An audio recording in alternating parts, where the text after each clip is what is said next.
Frank, going to start by asking you, clean bill of health from Saturday, no injuries to report, and the latest on Andres Christensen and N'Golo Kante, will they be available for the game? Christensen's available and N'Golo unfortunately isn't.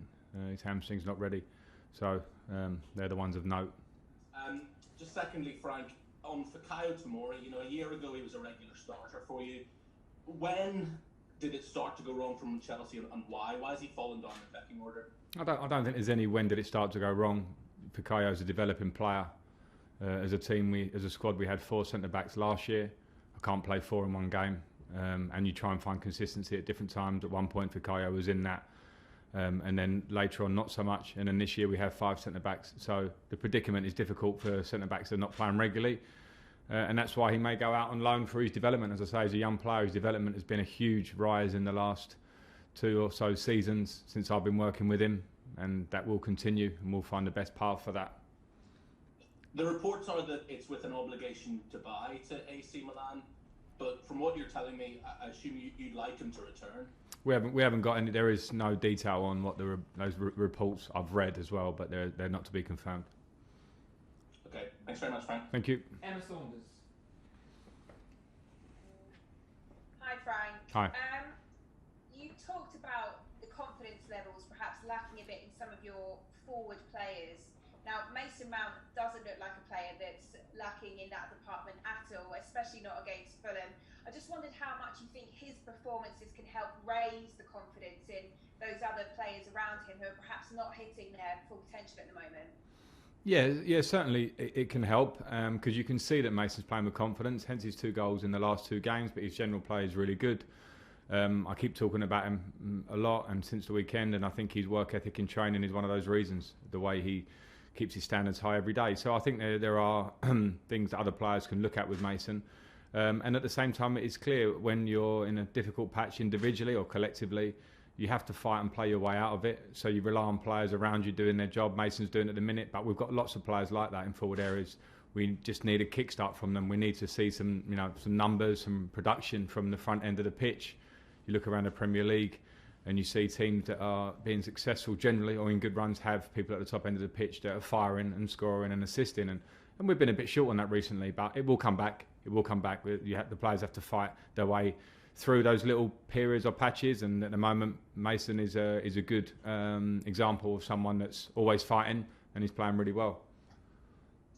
Looking ahead to this game against Leicester City, I just wondered where you think Leicester are in this title race and just how open you think it is in general.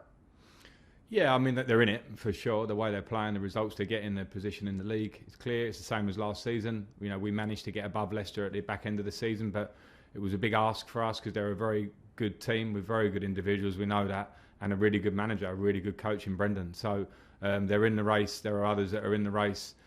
We have to not consider too much the race as it stands at the minute and consider ourselves, consider can we get a result against Leicester who are a competitor up there, and then see can we get wins together that will propel us back up to where we want to be. But the race is relatively open, especially in comparison probably to recent years, I suppose.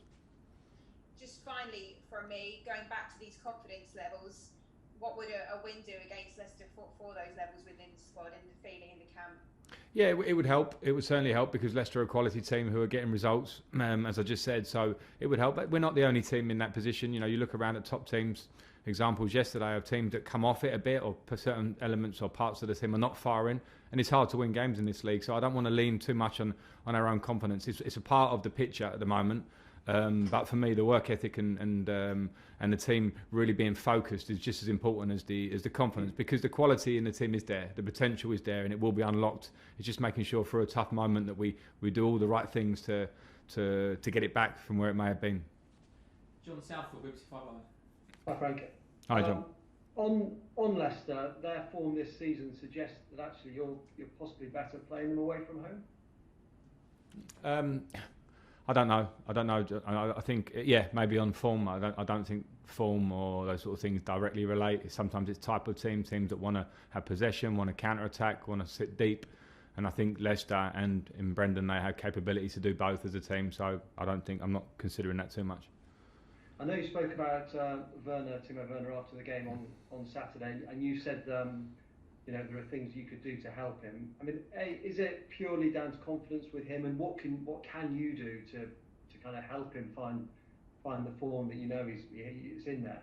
We'll speak with him, manage him in that sense, and manage him on the training pitch, because that's where little periods like this always turn around. It's something I experienced a lot in my career, something that all players will experience in their careers in their own ways. When you are a top player, as Timo's shown that he is, all eyes are on and it becomes magnified, but the basics are the same, and that's what my job is, to tell him that and work with him on it.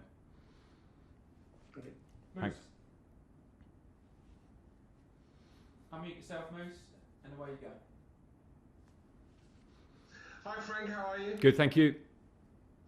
I just want to follow on about Timo Werner. I mean, I've covered Chelsea long enough, and you played for them long enough to have seen strikers arrive, or forward attacking players arrive with really big reputations, the likes of Torres, the likes of Morata. What is it about not only Chelsea but a lot of clubs whereby it can be really difficult if you absolutely don't hit the ground running and you get into a rut to end up being labelled as somebody who is not a success at a club? Well, first of all, I don't want to compare him to anybody, because I think if we just narrowly compare him to some Chelsea signings, I think it would be the wrong way. Everybody's story is different. Fernando Torres had difficult times here, but came away winning the Champions League and being a pivotal player in our run to winning the Champions League. So I don't think you should compare too much. All we need to do here at the moment, Timo and myself and teammates around him, is to create the best environment to get the best out of Timo, which means firstly himself working hard, as I say, any striker who knows. And when you see the chance he misses the other day, that's just repetition on the training ground. Everyone will go through those patches, whether you repeat it 1,000 times or not. But when you are in that moment, you must repeat and keep working. And then he also needs support and help around him, and he needs to keep his head down and focus.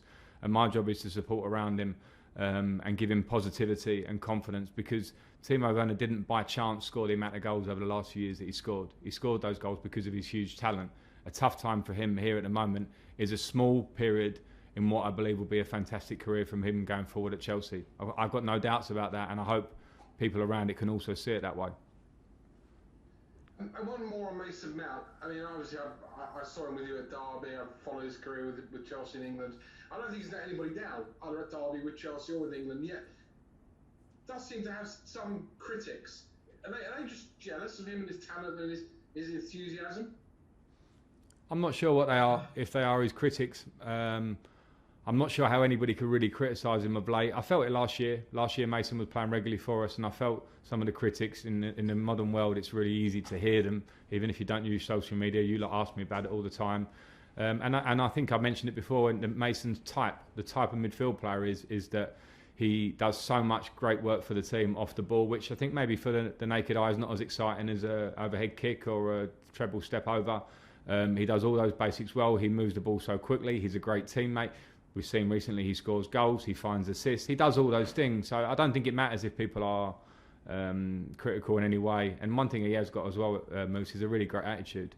He has a real great way of just not seeming like he's ever perturbed by what may be critics outside. The critics are wrong. There's no doubt about that. Anyone who understands or knows football and watches Mason Mount play understands what an incredible talent he is. Just turned 22. Imagine when he's 25. Imagine when he's 27. So the critics don't matter when it comes to Mason. Funny one on Brendan, someone you know well. Always enjoyable when we take on someone who's a friend. Yeah, it is, and Brendan's a gentleman, and he's a good friend. Was very helpful to me in my career here as a player. He's probably working more in the academy, but whenever he came over, it was very clear and evident that he was going to become a great coach in his own right, and he's gone on to do that. I think the jobs he's done at all these clubs have been really, really impressive, particularly of the success he's having of late in the last few years. So, I enjoy going up against him. He's difficult to go up against because he's a really good coach and he's got good players. But at the same time, I'll have respect for Brendan no matter what. We'll have a tough battle and then shake hands. Well, not shake hands, sorry, we'll fist pump. Nick Purewell. Hi Frank, you said obviously forget the title race, that's just, effectively league table for the minute. Completely understand that. Can you get yourselves back into it? And just on the wider situation for January, obviously with Steen alone for Danny today and talk, Fekir's bid situation's been much talked about. do you need people to leave to bring people in? Is that a part of the equation for the transfer window? Again, the reason I say about the title race, I don't want to go that far, so it doesn't matter to say whether we can get back in it or not. At the moment, we just need to consider the games in front of us and try and win them and try and push ourselves steadily up the table. We're not in a bad position. We've had a bad short period of form. If we can put wins together this month, then the picture will change, as it's changed very quickly already this year in so many ways. So that's my point on that one. In terms of players, I think it's great for Danny to leave to go and play for himself as much as anybody, to go and try and get some games for himself. Fikayo, we'll see. I'm not considering about getting players out to bring in at this point. I'm trying to make sure that the balance of the squad we have here is right, and if there are players that move on and that's beneficial for them as well as for our squad, then that's a positive. Okay.